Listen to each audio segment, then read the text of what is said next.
Here's today's In Touch devotion. Today's scripture reading begins in verse 1 of Ephesians chapter 5.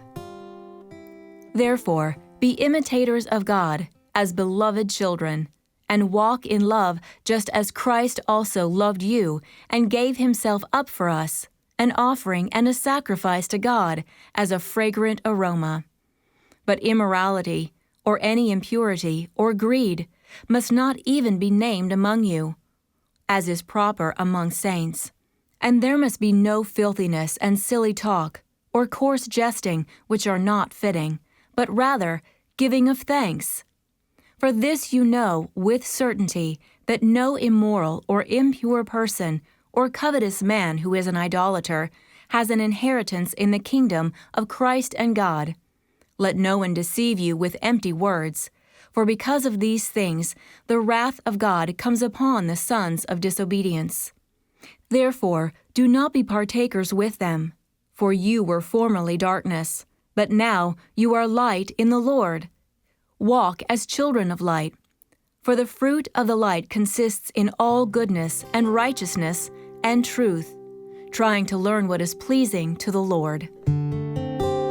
Those of us who are believers should be intentional about how we relate to non-Christians. With different beliefs and values, they may lead us astray whether they mean to or not. Paul wrote about this dilemma. He asked the Corinthians to consider what the following have in common: righteousness and wickedness, light and darkness, Christ and Satan. The answer is nothing.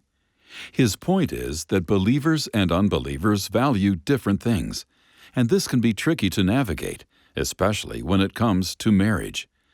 1 Corinthians 7 verse 13 instructs that the believer is to remain married and be a sweet fragrance of Christ in the home. Navigation can also be difficult in business. There's no guarantee that a partnership between a Christian and non-Christian will go sour. But with different priorities and perspectives, disagreements can be anticipated. Regardless, the believer should be Christ-like in everything. And navigation can be difficult in organizations. Be skeptical if an association opposes Christ's name, or if a church fails to see the need for a personal relationship with Jesus.